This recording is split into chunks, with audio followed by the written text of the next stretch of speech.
Hello hi everyone, कैसे हैं आप लोग। तो इससे पहले मैंने 80 साइंस के ऑब्जेक्टिव पढ़ाए थे। मैं फिर से दूसरा राउंड लेके आया हूँ।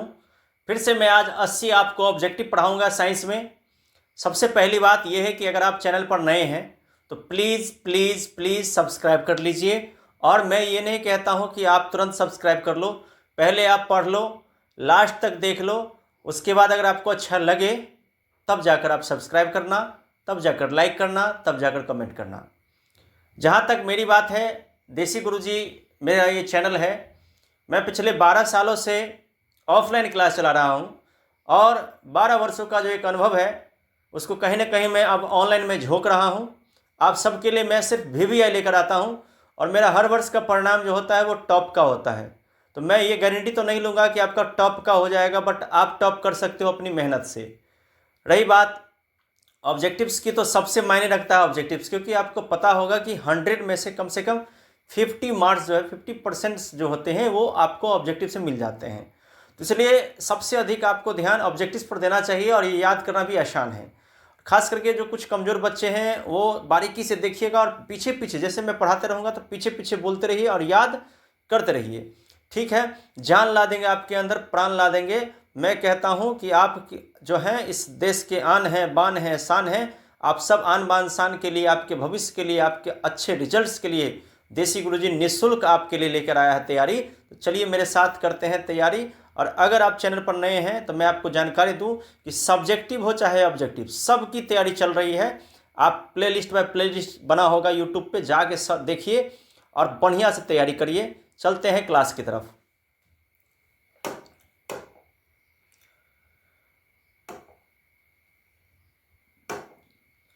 सबसे पहला हम लोग का जो क्वेश्चन है कि निम्न में कौन सा पदार्थ जो है बोल रहा है कि लेंस के लिए प्रयुक्त नहीं होता है। सबसे पहली बात कि लेंस बनता है उस चीज़ से, लेंस बनता है पारदर्शी चीज़ से जिसमें आर पार जा सके प्रकाश। तो इसका आंसर हो जाएगा डी, यानी लेंस के लिए प्रयुक्त नहीं होता है कौन चीज़, तो मिट्टी लेंस के लिए प्रयुक्त नहीं होता है। पहला क्वेश्चन। दूसरा क्वेश्चन देखिए, दूसरा क्वेश्चन हम लोग का है कि निर्गत किरण और अभिलंब के बीच के कोण को क्या कहते हैं। निर्गत किरण और अभिलंब के बीच के कोण को क्या कहते हैं, तो आप सभी को मालूम होना चाहिए। इस प्रकार आने वाली कोण को आपतन कोण कहते हैं, जाने वाली कोण को परावर्तन कोण कहते हैं। उस प्रकार निर्गत किरण और अभिलंब के बीच जो होता है कोण, इसको क्या कहते हैं, निर्गत कोण कहते हैं। ये आपको प्रकाश के परावर्तन से है, अपवर्तन से है। ठीक है, अगला क्वेश्चन देखिए क्या है। अगला क्वेश्चन हम लोग का है कि निर्गत कोण किसी माध्यम में अपवर्तनांक का मान होता है। आप सभी को मालूम होगा कि इसका जो मान होता है कि अपतन कोण की ज्या परावर्तन कोण की ज्या के बराबर होती है, यानी साइन आई बट्टा साइन आर। ठीक है, ये आपको याद रखना है। अपवर्तनांक का मान क्या होता है, साइन आई बट्टा साइन आर। ठीक है, यहाँ से ऑप्शन नंबर देखिए ए होगा। ठीक, पढ़ते जाइए। निर्गत कोण किसी माध्यम में अपवर्तनांक का मान क्या होता है, साइन आई बट्टा साइन आर। इसमें यहाँ पे ये भी दे सकता है कि अपतन कोण की जिया बराबर बट्टा प्रवर्तन कोण की जिया, जिया करके इसको कहते हैं। ठीक है, अगला क्वेश्चन देखिए। समान दृष्टि के वयस्क के लिए सुस्पष्ट, समान दृष्टि के वयस्क के लिए सुस्पष्ट दर्शन की न्यूनतम दूरी कितनी है, यानी कितना सेंटीमीटर पे आप किसी भी चीज को स्पष्ट देख सकते हैं। आप सबको मैं बता दूं, इसका जो होता है वो होता है 25 सेंटीमीटर। कितना होता है, इसका आंसर हो जाएगा 25, इसका आंसर हो जाएगा 25 सेंटीमीटर। ये आपको याद रखना है। ठीक है, चलते हैं अगले क्वेश्चन की तरफ। देखिए अगला क्वेश्चन हम लोग का क्या कहता है। देखिए अगला क्वेश्चन कह रहा है कि दूरदृष्टि वाली आंखों में साफ साफ देख सकती है, यानी दूरदृष्टि वाली आंखें साफ साफ क्या देख सकती है। देखिए दूरदृष्टि में हम दूर की वस्तु को देख सकते हैं। वस्त्रों लिखा गया है, वस्तु होगा। ठीक है ना, दूर की वस्तुओं को हम लोग देख सकते हैं लेकिन नज़दीक की वस्तुओं को नहीं देख सकते हैं। इसी को क्या कहते हैं, तो दूरदृष्टि दोष कहते हैं। क्या कहते हैं, दूरदृष्टि दोष कहते हैं। याद करते जाइए आप लोग। पांचवा आप लोग को याद हो गया होगा। अब छठा देखिए। छठा जो है, देखिए छठा सवाल है कि दूर की वस्त्रों, इसमें भी आ गया है, वस्तु होगा। ठीक ना, दूर की वस्तु होगा। ठीक, वस्त्रों नहीं होगा, क्या होगा, वस्तु, वस्तु है ना। दूर की वस्तु को कांच के प्रिज्म द्वारा उत्पन्न श्वेत प्रकाश के स्पेक्ट्रम में किस रंग का झुकाव सबसे अधिक है। यानी सबसे बड़ी बात है कि जो ये है हम लोग का, इसमें कहता है सबसे अधिक झुकाव किसका होता है। सबसे अधिक झुकाव होता है बैगनी का, और सबसे कम झुकाव किसका होता है। अगर आपसे पूछ देगा तो लाल रंग का। पूछेगा सबसे अधिक तरंगदैर्घ्य किसका होता है, तो लाल का। सबसे कम तरंगदैर्घ्य किसका होता है, बैगनी का। जो जितना अधिक झुकेगा उसका तरंगदैर्घ्य उतना कम होगा, याद रखना है। जो जितना अधिक झुकेगा उसका तरंग दैर्ध्य उतना कम होगा। इस बात को याद रखिएगा। तो याद रखना है कि स्पेक्ट्रम में किस रंग का झुकाव सबसे अधिक होता है? बैगनी का। झुकाव सबसे अधिक किसका होता है? बैगनी का। कम किसका होता है? लाल का। याद करते जाइए मेरे बच्चों, आप लोग प्यारे बच्चों याद करते जाइए, बहुत ही इंपॉर्टेंट है सारा क्वेश्चन। किस उपकरण में धन का चिन्ह नहीं होता? याद रखिएगा, कॉइल में। किसमें? कॉइल जो होती है, आपको ऐसे कॉइल जो होता है जनित्र में आपने पढ़ा होगा, इस कॉइल में प्लस माइनस नहीं होता है, ठीक है ना। यहाँ पे वलय लगा रहता है, यहाँ पे वलय लगा रहता है। ये वलय क्या कर, ये पलटती है तो पहले इसका भी इस पे आती है, फिर ये इस पे आ जाती है, ठीक है ना। इस साइड में अगर प्लस पॉइंट है तो इस पे आ जाती है, वलय आ जाती है। लेकिन ये जो कुंडली होता है, यानी कहने का मतलब इसको हम लोग इसको कहते हैं, इसमें जो है इसको मान लीजिए कॉइल कहते हैं, अंग्रेजी में क्या कहते हैं? कॉइल मान लीजिए। तो किसी उपकरण में धन का चिन्ह नहीं होता है तो कुंडली में नहीं होता है, ठीक है। अगला क्वेश्चन देखिए, अगला क्वेश्चन देखिए। अगला क्वेश्चन है कि 10 ओम और 20 ओम के दो प्रतिरोध लगे हुए हैं। अब कहता है कि श्रेणी क्रम में जोड़ना है। तो आपको मालूम होगा श्रेणी क्रम में जोड़ने के लिए क्या होगा? R बराबर R1 प्लस R2। हमेशा याद रखिएगा, R बराबर R1 प्लस R2। तो 10 ओम है, 20 ओम है, इसका बोल रहा है कुल समतुल्य प्रतिरोध कितना होगा। तो 10 में 20 को जोड़ दीजिए, कितना हो गया? 30 ओम हो जाएगा इसका उत्तर, ठीक है। 30 ओम, इसका आंसर क्या हो जाएगा? 30 ओम। आप लोग तैयारी करते जाइए जम के दम। अगला क्वेश्चन देखिए, 12 वोल्ट विभवांतर के दो बिंदुओं के बीच 2 कूलम आवेश को ले जाने में कितना कार्य किया जाता है? कितना कार्य किया जाता है, ठीक है ना। ये भी बहुत बेहतरीन क्वेश्चन है, बहुत ही बेहतरीन क्वेश्चन है, ठीक है। बहुत ही बेहतरीन क्वेश्चन है, याद रखिएगा। W बराबर क्या होता है? W बराबर V गुने Q। क्या होता है? कार्य को W से, ठीक ना, V गुने Q। तो V जो है यहाँ पे वोल्ट कितना है? 12, और Q कितना है? 2। तो 12 को 2 से गुना करेंगे कितना हो जाएगा? 24। यानी इसको जूल में मापते हैं। कार्य का मात्रा क्या होता है? जूल। तो इसका आंसर क्या हो जाएगा? 24 जूल। क्या हो जाएगा इसका आंसर? 24 जूल। समझ रहे हैं कि नहीं समझ रहे हैं? कमेंट में जरूर बताइएगा। मैं थोड़ा सा पढ़ा रहा हूँ स्पीडली, क्योंकि 80 क्वेश्चन हम लोग को पढ़ना है। लेकिन आप लोग 2 बार 3 बार 4 बार 5 बार सुनिए, सारे क्वेश्चंस को खाली सुनते रहिए, देखते रहिए, आपको सारा क्वेश्चन याद हो जाएगा। चलते हैं अगले क्वेश्चन की तरफ। अगला क्वेश्चन जो हम लोग का है वो है कि विद्युत फ्यूज का काम क्या होता है? विद्युत जो फ्यूज होता है वो कैसे गलता है? तो आप सभी को मालूम होगा कि विद्युत फ्यूज जो है गर्म होकर गलता है। तो इसका क्या होगा? उष्मीय प्रभाव पर। किस पे काम करता है ये? उष्मीय प्रभाव पर। इसको याद रखना है, किस पे काम करता है? तो उष्मीय प्रभाव पर काम करता है। क्यों? क्योंकि विद्युत फ्यूज के बारे में आपको मालूम होगा कि विद्युत फ्यूज जो होता है गर्म होकर के टूट जाता है। गर्म कब होता है? जब धारा में मान शॉर्ट सर्किट होता है कहीं। यदि किसी नरम लोहे को किसी चालक की कुंडली के गर्भ में रखा जाए, मतलब यहाँ पे मान लीजिए यहाँ पे एक रॉड लगा दिए आप, तो क्या होगा? तो इससे क्या बनेगा? तो विद्युत चुंबक बनेगा। क्या बनेगा? विद्युत चुंबक बनेगा, ठीक है। चुंबकीय क्षेत्र बन जाएगा। 1 किलोवाट जो होता है वो कितना होता है? देखिए 1 किलोवाट का मतलब हो गया 1000 वाट गुने 3600 सेकेंड, ठीक है। 3600 सेकेंड होता है। तो इसका मतलब हो जाएगा, इसका हो जाएगा आंसर 3.6 गुने 10 का पावर 6। इतना जूल आपको याद रखिएगा। इसमें ऑप्शन में दिया हुआ है 3.6 गुने 10 के पावर 6, ये कुछ लिखा गया इसे, ऊपर में होगा 10 के पावर 6 जूल, ठीक है। याद रखना है आप सभी को, ठीक ना। उसके बाद अगला चलते हैं, अगले क्वेश्चन में चलते हैं। नाभिकीय ऊर्जा प्राप्त करने के लिए क्या आवश्यक है? देखिए नाभिकीय ऊर्जा प्राप्त करने के लिए यूरेनियम आवश्यक है। यूरेनियम और प्लूटोनियम 2 ऐसा चीज़ है जिससे हम लोग नाभिकीय ऊर्जा प्राप्त करते हैं। इसमें भी याद रखिएगा, यूरेनियम का नाम याद रखिएगा, यूरेनियम 235। कितना? यूरेनियम 235 याद रखिएगा। नाभिकीय ऊर्जा प्राप्त करने के लिए सबसे आवश्यक चीज़ है, ठीक है, यूरेनियम 235। अगला सवाल देखते हैं। अगला सवाल देखिए, जल से होकर विद्युत धारा प्रवाहित करने पर आयनों का अनुपात क्या होता है? फॉर्मूला याद होगा H2O। तो H क्या हो गया? 2, O कितना हो गया? 1। तो कितना होगा इसका आंसर? 2:1। क्या होगा? 2:1। क्या होगा? 2:1। याद रखिएगा। भोजन का पचाना तथा पकना किस तरह का विक्रिया है? जब ये पचेगा और पकेगा तो इसका हो जाएगा उपचयन। क्या हो जाएगा?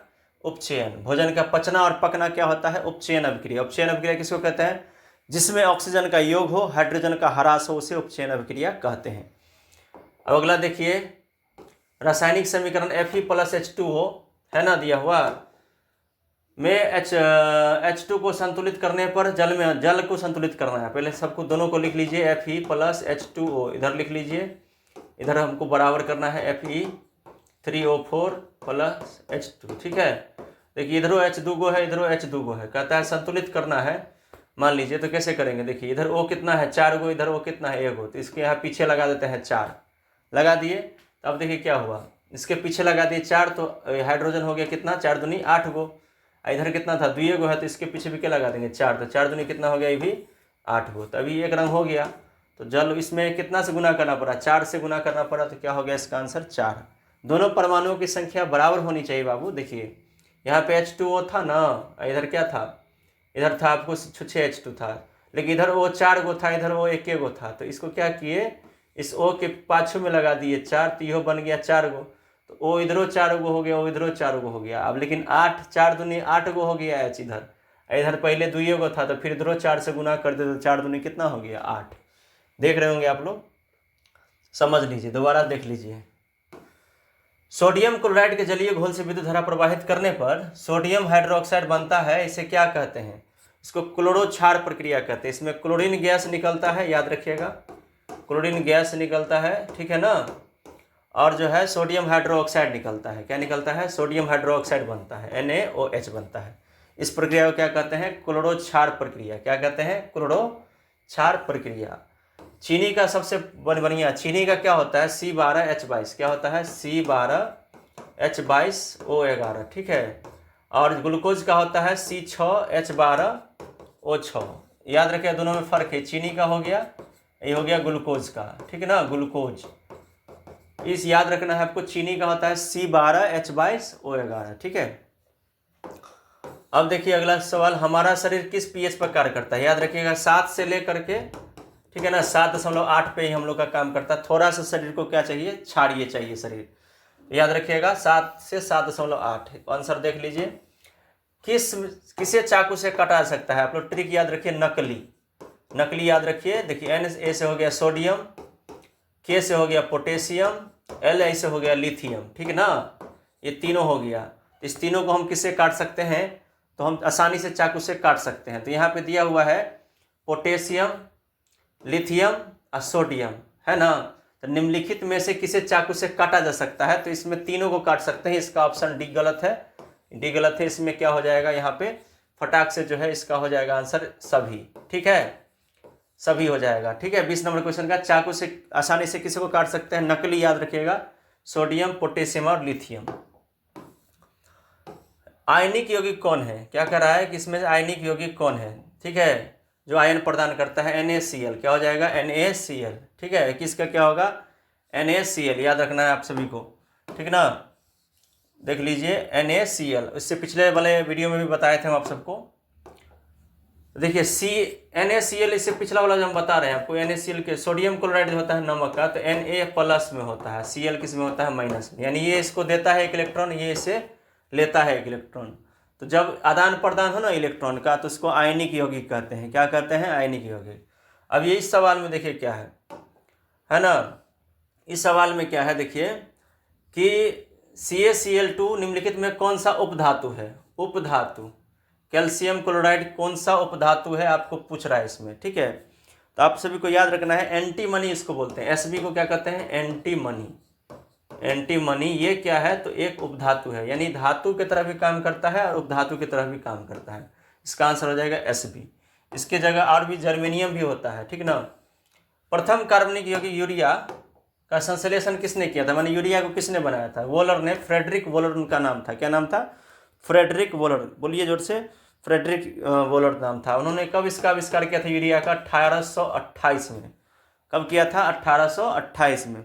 रही बात कि इसका फॉर्मूला क्या होता है, तो NH2, क्या होता है NH2, यूरिया का फॉर्मूला याद रखिए, बोलिए NH2, बोलते रहिए आप लोग, NH2 CONH2, ये यूरिया का फॉर्मूला होता है, याद रखना है आप सभी को। इसका आविष्कार वोलर ने किया था, कब किया था, 1828 ईस्वी में। चलते हैं अगले क्वेश्चन की तरफ। देखिए वोलर कैल्शियम कार्बाइड, अच्छा ये उसमें आ गया है, यहाँ से मिस्टेक। कैल्शियम कार्बाइड जल के साथ अभिक्रिया करता है, कैल्शियम कार्बाइड जल के साथ अभिक्रिया करता है, तो क्या बनाता है, तो एथाइन बनाता है। याद रखिएगा क्या बनाता है, एथाइन बनाता है। एग्जाम में आपको पूछ भी देगा कि एथाइन बनाने की प्रक्रिया को के समीकरण को लिखें, तो 2 नंबर में पूछ सकता है सब तरह का सवाल। तो अभी तो ऑब्जेक्टिव पढ़ा रहे हैं, देखिए एथाइन कौन सा समावयवी, देखिए एथाइन में देखिए आपको सबसे पहले मैं बताता हूँ। एथाइन जो होता है देखिए ये वाला हो गया C2H5OH CH3OCH3, देखिए ठीक ना। देखिए इसमें भी H क्या गो है 6 गो, इसमें भी 5 1 6 गो H है, इसमें भी देखिए H क्या गो है 6 गो। तो याद रखिएगा समावयवी मतलब क्या होता है, जिसका आणविक सूत्र समान हो। बोलिए, जिसका आणविक सूत्र समान हो, आणविक सूत्र समान हो लेकिन संरचना अलग अलग हो। संरचना क्या हो, अलग हो, उसको क्या कहते हैं, तो उसको कहते हैं समावयवी। ठीक है, समावयवी क्या कहते हैं, समावयवी कहते हैं। ठीक है, जिसका आणविक सूत्र समान हो और संरचना अलग अलग हो, इसको क्या कहते हैं, समावयवी। तो ये देखिए कार्बन 2 गो, देखिए कार्बन 2 गो, हाइड्रोजन 6 गो, हाइड्रोजन 6 गो, ऑक्सीजन 1 गो, ऑक्सीजन। तो आणविक सूत्र समान है लेकिन संरचना इसकी अलग अलग होती है। ठीक है, इसका बी नंबर हो जाएगा C2H5OH ऐसे करके और CH3OCH3। ठीक है, याद रखिए इस क्वेश्चन को। वर्ग एक के तत्व जो होते हैं, आप लोग मेंडलीफ का पढ़े होंगे, डवेरनर का पढ़े होंगे, फिर आधुनिक वाला जो पढ़े होंगे, तो उस वर्ग एक के तत्व जो होते हैं वो कौन से धातु होते हैं, तो क्षार धातु होती है। पीरियोडिक टेबल जाके देखिए, उसमें लिखा होगा। ठीक है, अगला क्वेश्चन है पौधों में एटीपी के टूटने से क्या होता है। भाई इसके कोशिकाएं गतिविधि, एटीपी टूटता क्या है, जिससे कि कोशिका क्या करे, तो अपनी गतिविधि को बढ़ाए। कोशिका की गतिविधि से बढ़ती है, याद रखिएगा। ठीक है ना। एटीपी ऊर्जा के रूप में रहता है, कितना जूल होता है, 30.5। कितनी ऊर्जा मुक्त होती है, 30.5 किलो जूल मोल, ऐसे करके याद रखिए।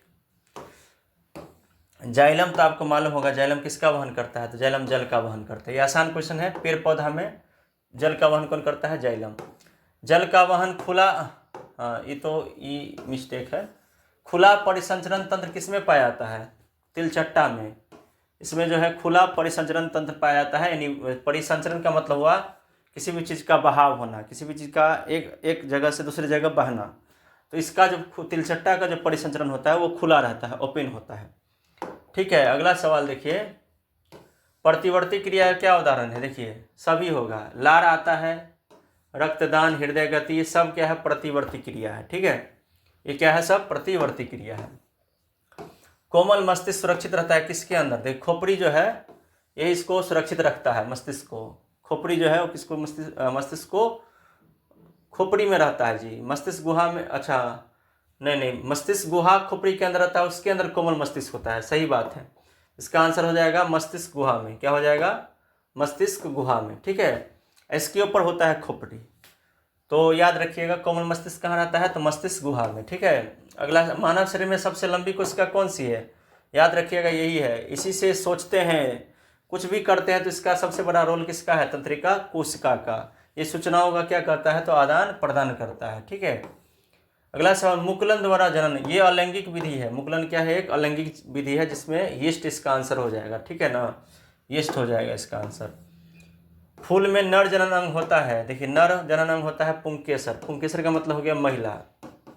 ठीक है ना, नर मने होता है आपको नर से का मतलब ही नहीं सोचेगा नारी।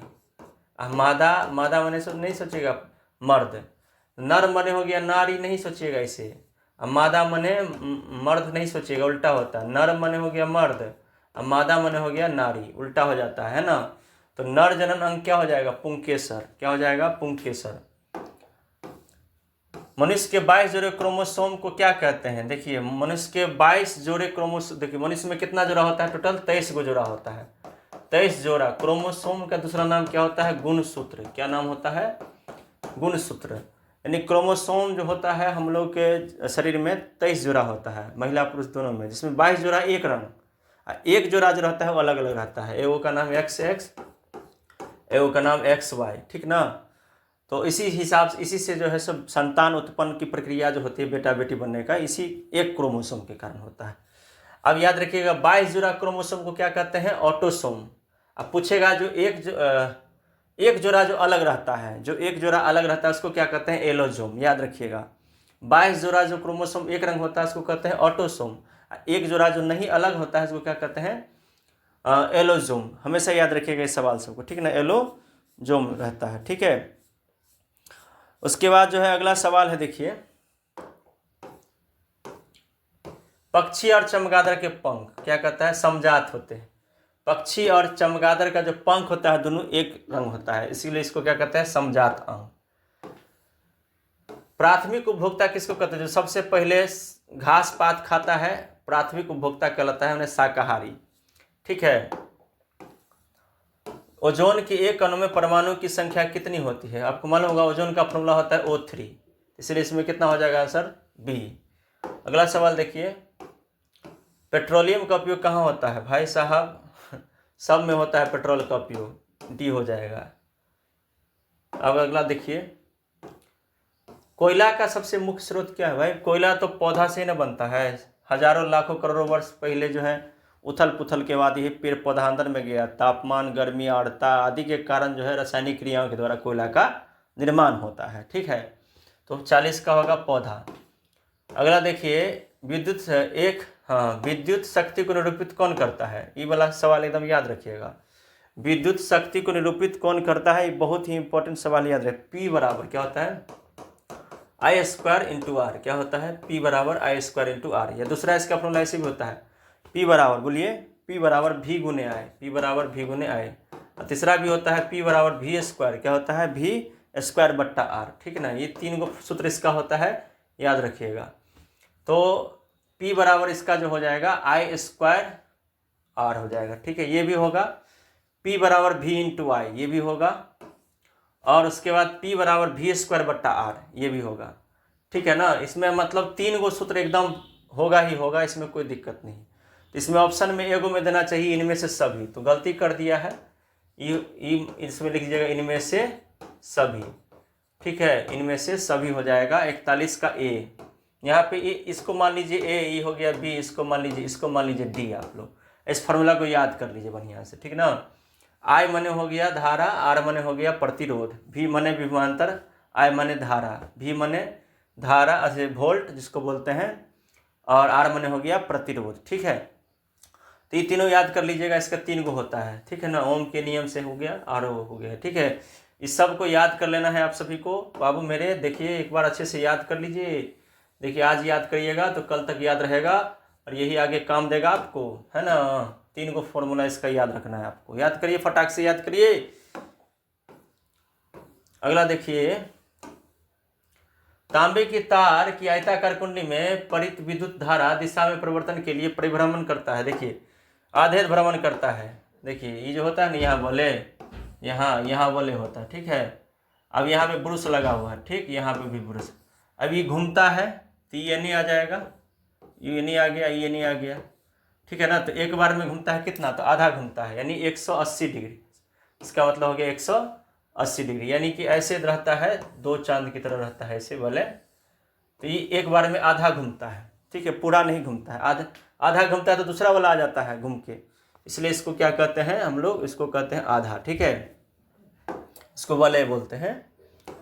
पुनरुद्भवन, कहीं से कट जाए वहाँ से नया जीव पैदा ले ले, ठीक है, कहीं से कट जाए वहाँ से नया जीव पैदा ले ले, इसको क्या कहते हैं, पुनरुद्भवन। तो आपको बोल रहा है कि इसमें कौन सा होगा, प्लेनेरिया होगा, ठीक है, ये आंसर गलत है अमीबा। पुनरुद्भवन का उदाहरण क्या हो जाएगा, प्लेनेरिया हो जाएगा, ठीक है ना, हमारे हिसाब से यही होना चाहिए। प्लेनेरिया होगा क्या कि इसमें से कट के एक नया जीव उत्पन्न हो जाता है। अगला सवाल देखिए, कौन सा अजैव निम्नीकरण कचरा है, यानी कि नहीं गलने उलने वाला, थर्मोकोल, जो देखते हैं कि भोज भात में पत्ता बनता है इसका। टिंडल प्रभाव दर्शाता है किसको, देखिए टिंडल प्रभाव से क्या होता है, प्रकाश का प्रकीर्णन, यानी प्रकाश जो है बिखरने लगता है, जिसके कारण नीला नीला दिखाई देता है, ठीक है। अब देखिए, पुष्प का नर जननांग क्या कहलाता है, नर पुष्प का, वही फिर से आ गया, नर को क्या कहते हैं, पुंकेसर, ये भी पढ़ाए थे। अब अगला सवाल है कि विरंजक चूर्ण का रासायनिक सूत्र क्या होता है, कैल्शियम ऑक्सीक्लोराइड होता है, याद रखिएगा CaOCl2, ठीक है, विरंजक चूर्ण का फॉर्मूला होता है कैल्शियम ऑक्सीक्लोराइड। गंगा प्रदूषण के लिए सबसे बड़ा दिक्कत क्या है भाई साहब, कारखाना, नाली, सबका विसर्जन नहीं है, अच्छा नहीं है पूछ रहा है, उत्तरदायी नहीं है, मछली तो साफे करता है पानी को, नहीं है, तो यही इसका आंसर हो जाएगा। आप पूछेगा अगर है तो ये तीनों हो जाएगा, ठीक ना। याद रखिए। अगला सवाल देखिए, दांतों को साफ करने के लिए, देखिए दांत जो होता है वो होता है थोड़ा सा अम्लीय। दांत क्या होता है? अम्लीय मुंह में। इसको अगर क्षार के साथ अभिक्रिया करवाएंगे तो ये क्या हो जाएगा? लवण बन जाएगा। इसलिए इसमें किसका उपयोग किया जाता है? तो क्षारीय का। किसका? क्षारीय। जहां भी अम्ल को नष्ट करना है उसके लिए क्षारीय का जरूरत हो जाता है। ठीक है। अगला सवाल देखिए, क्लोरीन के परमाणु में बाहरी कक्षा में पूछ रहा है, क्लोरीन के परमाणु में बाहरी कक्षा में इलेक्ट्रॉन की संख्या कितनी होती है? तो आपको याद रखना है, क्लोरीन का जो होता है परमाणु होती है वो होता है 17। आपको मालूम है 4 गो कक्ष होता है KLMN, तो इसमें 2 गो हुआ, 2 8 10, तो कितना बच गया? 7। इसका उत्तर क्या हो जाएगा? 7। ठीक है। चलते हैं अगले सवाल की तरफ। सुरंगम किस राज्य की? ये सब याद रखिएगा। केरल में है सुरंगम। कहाँ है? केरल में। याद रखना, सोचे सुरंगम केरल। वायुमंडल में प्रकाश का कौन सा रंग सबसे अधिक प्रकीर्णन होता है? नीला। ठीक है। प्रकाश का कौन सा रंग सबसे अधिक मतलब बिखरता है, फैलता है? तो नीला। ठीक है, याद रखना है। और विद्युत आवेश का SI मात्रक क्या है? कूलॉम। विद्युत आवेश का SI मात्रक क्या है? कूलॉम। याद रखना है। विद्युत आवेश का SI मात्रक क्या है? कूलॉम। विद्युत धारा का SI मात्रक क्या है? एम्पियर। याद रखना है। अब उसके बाद देखिए अगला क्वेश्चन, समान अनुस्थिलिन रक्तदाब है, यानी रक्तदाब का मतलब समझ गए होंगे, ब्लड प्रेशर। ब्लड प्रेशर तो ये याद रखिए 120/80 होता है। तो सामान्य में हो जाएगा कितना? तो 80। अधिक में कितना हो जाएगा? 120। ठीक है। अगला सवाल देखिए, इनमें से कौन पादप हार्मोन है? जिब्रेलिन भी होता है, साइटोकाइनिन भी होता है। ठीक है ना। जिब्रोलिन होता है, साइटोकाइनिन होता है, ये सब क्या है? पादप हार्मोन है। इसमें नहीं दिया है तो साइटोकाइनिन दिया है, तो 55 का क्या हो जाएगा? ए। चालक का प्रतिरोध निर्भर किस पे करता है? अनुप्रस्थ काट के क्षेत्रफल पर, चालक की लंबाई पर, चालक की मोटाई पर। ये वाला इसका नहीं होगा। चालक में प्रवाहित विद्युत धारा नहीं करता है, पूछ रहा है। करता है सो नहीं करता है। यही सब देखिए एग्जाम में, नहीं बच्चा नहीं देखता है, हाई टिक लगा देता है, गड़बड़ हो जाता है। 56 का हो गया। धोबिया सोडा का रासायनिक सूत्र क्या है? Na2CO3 × 10H2। याद रखिएगा, Na2CO3 × 10H2O इसका धोबिया धावन सोडा का फॉर्मूला होता है। ठीक है। अगला देखिए, रुधिर का कौन सा अवयव रक्त स्राव को रोकने में, देखिए रक्त का थक्का जमाना में कौन मदद करता है? तो प्लेटलेट्स। RBC WBC नहीं, प्लेटलेट्स। याद रखिएगा। अब अगला देखिए, कौन सा जीवाणु जनित रोग नहीं है? जीवाणु जनित रोग नहीं है सो पूछ रहा है। तो मस्सा। मस्सा क्या है? जीवाणु नहीं। जीवाणु मतलब हो गया वायरस। अब पूछेगा जीवाणु मतलब हो गया, सॉरी बैक्टीरिया। जीवाणु मतलब हो गया बैक्टीरिया। ठीक है, बैक्टीरियल। और ये जो मस्सा जो रोग है ये हो गया वायरस से होता है। ये क्या है? एक वायरस होता है। ठीक है ना। तो वायरस से होने वाला रोग मस्सा, और जीवाणु से होने वाला गलघोटू, प्लेग। गलघोटू और प्लेग जो है जीवाणु जनित रोग है। ठीक है, याद रखिएगा इसको। जीवाणु जनित रोग कौन है? गलघोटू और प्लेग। ये सबको याद रखना है आप सभी को एकदम से। ठीक है ना, याद रखिएगा। कौन सा पर्यावरण के अनुकूल नहीं है? देखिए पानी में चलिए, ऊँट का कुबरी सब पर्यावरण के हिसाब से है, लेकिन मोटरसाइकिल से चलना ये पर्यावरण थोड़ा ना सिखाता है, ये मनुष्य अपने हिसाब से करता है। तो यही हो गया इसका आंसर। अब देखिए, किस धातु का गलनांक सबसे अधिक होता है? सोडियम का। लगभग 97 कुछ होता है सोडियम का गलनांक। ठीक ना। अब देखिए अगला सवाल, किस दर्पण की फोकस दूरी धनात्मक होती है? याद रखिएगा, उत्तल दर्पण होता है और अवतल दर्पण होता है ना। अवतल, ये हो गया अवतल, ये हो गया उत्तल। ये क्या हो गया? उत्तल। अब देखिए उत्तल के अंदर बनता है F, इसमें बाहर में बनता है F। तो जब अंदर में बनेगा F तो धनात्मक होगा, और जब बाहर बनेगा, फोकस जो है बाहर बनेगा, तब ऋणात्मक होगा। इसलिए किस दर्पण की फोकस दूरी धनात्मक होती है अगर आपसे पूछेगा तो याद रखिएगा उत्तल दर्पण। अब पूछेगा ऋणात्मक किसका होता है? तो अवतल दर्पण का। याद रखना है आपको। अगला देखिए कौन सा उपधातु है? कौन सा उपधातु? देखिए जर्मेनियम हो जाएगा उपधातु। इसमें कौन हो जाएगा? जर्मेनियम। याद करते चलिए, जर्मेनियम है ना, एंटीमनी, ये सब क्या होता है? उपधातु होता है। अब यह पूछ रहा है कि ब्रोमीन एगो ऐसा, ब्रोमीन क्या है? पूछेगा आपसे, ब्रोमीन क्या है? अधातु है। ब्रोमीन एगो ऐसा अधातु है जो कमरे के तापमान पर बने द्रव की अवस्था में होता है। तो इसका आंसर हो जाएगा तरल, मने हो गया बहता हुआ। ठीक है, बहते हुए अवस्था में रहता है। अगला सवाल देखिए, कौन सा स्वच्छ ऊर्जा स्रोत है? कौन सा स्वच्छ ऊर्जा स्रोत है? तो प्राकृतिक गैस। कौन सा हो जाएगा? इसमें आंसर हो जाएगा प्राकृतिक गैस। याद रखना है इस बात को आप सबको। स्वपोषी यानी जो खुद से अपना भोजन है वो पर्ण रहित सूर्य का, ये तीनों चीज़ चाहिए, तीनों चीज़ रहेगा। पर्ण रहित मन हो गया क्लोरोफिल, सूर्य का प्रकाश और कार्बन डाइऑक्साइड, इससे कोई भी पेड़ पौधा अपना भोजन बनाता है, तो इसमें हो जाएगा सभी। ठीक है, अगला सवाल देखिए, निम्न में कौन सा संबंध सत्य है? निम्न में कौन सा संबंध जो है सत्य है? यानी आपको ओम के नियम पढ़े होंगे तो याद होगा, V बराबर I इंटू आर।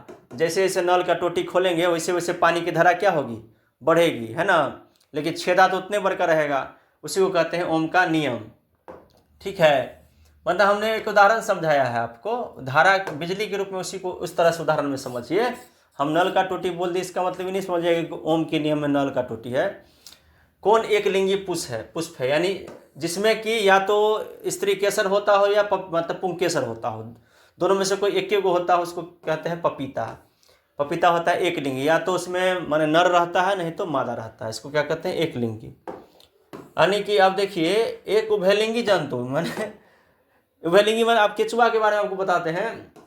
केचुआ में क्या होता है खासियत, कि केचुआ जो है उसमें पुरुष वाला हिस्सा भी होता है और महिला वाला हिस्सा भी होता है, दोनों एक एक जीव में होता है, एक के केचुआ में होता है, तो याद रखना, इसी को कहते हैं उभयलिंगी। पादप में पाया जाने वाला हार्मोन कौन है भाई, जिब्रेलिन, ये तो कितना बार हो गया। उसके बाद देखिए, सबसे सरल हाइड्रोकार्बन कौन है, मेथेन, CH4। ठीक है, सबसे सरल कौन है, CH4, मेथेन। और उसके बाद देखिए, संगमरमर का रासायनिक सूत्र कैल्शियम कार्बोनेट होता है, CaCO3, याद रखना है, CaCO3 याद करते जाइए बुआ सब, एकदम बढ़िया से स्पीड में एकदम। अंतरिक्ष यात्री को आकाश कैसा दिखाई देता है, तो अंतरिक्ष यात्री को आकाश काला दिखाई देता है। क्यों दिखाई देता है काला, क्योंकि अंतरिक्ष में जो होता है, याद रखिएगा, अंतरिक्ष में चूंकि जो है प्रकाश का प्रकीर्णन नहीं होता है, अंतरिक्ष में प्रकाश का प्रकीर्णन नहीं होता है, इसलिए अंतरिक्ष यात्री को आकाश क्या दिखाई देता है, काला दिखाई देता है। अब देखिए अगला, मेरुरज्जु कहाँ से निकलता है? देखिए, मेरुरज्जु जो निकलता है प्रमस्तिष्क से, इसको क्या कहते हैं, मेडुला भी कहते हैं। क्या कहते हैं इसका, मेडुला कहते हैं। ये रीढ़ की हड्डी यहाँ से निकलता है और ऐसे करके निकलता है और पीछे की तरफ रीढ़ की हड्डी से जाता है। ठीक है, इसको कहते हैं प्रमस्तिष्क। क्या कहते हैं, प्रमस्तिष्क से। इसका दूसरा नाम मेडुला था। अतिभार माने हो गया हाई वोल्टेज। हाई वोल्टेज कभी भी विद्युत धारा परिवर्तित नहीं होती है, अतिभार के समय विद्युत धारा कभी बदलती नहीं है, धारा वही रहता है। किसी कोष में इलेक्ट्रॉन की अधिकतम संख्या कितनी होती है? याद होगा आपको, 4 गो कोष होता है, KLMN। 2n स्क्वायर है तो n के जगह स्क्वायर है, यानी पहला वाला में 1 दे दीजिए, है ना, दूसरा वाला में 2 दे दीजिए। ठीक है, 2 का स्क्वायर हो गया 2 गुने 2 के स्क्वायर, 2 दूनी 4, दूनी 8। यहाँ इस तरह से, यानी कि 1 2 3 4, यानी n के जगह पर बारी बारी से 1 2 3 4 रखिएगा। इसका फॉर्मूला होता है क्या, 2n स्क्वायर। इससे क्या निकलेगा, पहले वाले में 2 निकलेगा, दूसरे वाले में 8 निकलेगा, तीसरे वाले में देखिए 2 गुने 3 का स्क्वायर, तो 3 3 9, 9 दूनी 18 निकलेगा। और चौथे वाले में देखिए 2 गुने 4 का स्क्वायर, 4 चौका 16 दूनी 32। तो पहले कक्ष में 2 गो, दूसरे कक्ष में 8 गो, तीसरे कक्ष में 18 गो, चौथे कक्ष में 32 गो होता है। ठीक है, तो इसका फॉर्मूला आ गया समझ में। अब देखिए, ओजोन परत किस विकिरण से रक्षा करता है भाई, पराबैंगनी किरण। इसी को क्या कहते हैं अंग्रेजी में, UV किरण कहते हैं। क्या कहते हैं, UV किरण कहते हैं, याद रखना है। और यही ओजोन परत नहीं अगर रहेगा तो सूर्य का प्रकाश डायरेक्ट धरती पर पड़ेगा और चमड़ा कैंसर होगा, यानी त्वचा कैंसर होगा। ठीक है, बहुत अधिक गर्मी पड़ेगी। अभी तो हो ही रहा है धीरे धीरे। ऑक्सीजन के 2 परमाणु के बीच कितने आबंध होते हैं, यानी याद रखिए, ऑक्सीजन के 2 परमाणु के बीच कितने बॉन्ड होते हैं, तो इसके बीच 2 डबल बॉन्ड होता है। क्या होता है, डबल बॉन्ड। शरीर के pH मान ये तो बताए थे शुरू में, 7 से लेकर 7.8 तक। थोड़ा सा क्षारीय होना चाहिए प्रासर। नेत्र में प्रकाश करने का अधिकांश अपवर्तन कहाँ होता है, कॉर्निया के बाहरी पृष्ठ पर। लगभग 70 से 80% जो है, 80% जो है, याद रखिएगा, प्रकाश की किरणें जो अपवर्तन होती है हम लोग के, वो कॉर्निया के बाहरी भाग में। तो इस तरह से हमने आपको एक सांस में पढ़ाया है, देख रहे हैं, 80 गो। कोई गपशप नहीं, कोई हंसी मजाक नहीं, डायरेक्ट पढ़ा रहे हैं। प्लीज़ आप लोग तैयारी करते रहिए और इसी तरह हम आपको पढ़ाते रहेंगे। अब बढ़िया से रिवीजन करिए, फिर मिलते हैं अगले क्लास में। तब तक के लिए जय हिंद, राधे राधे। सब आदमी शेयर करिए, लाइक करिए, ठीक है।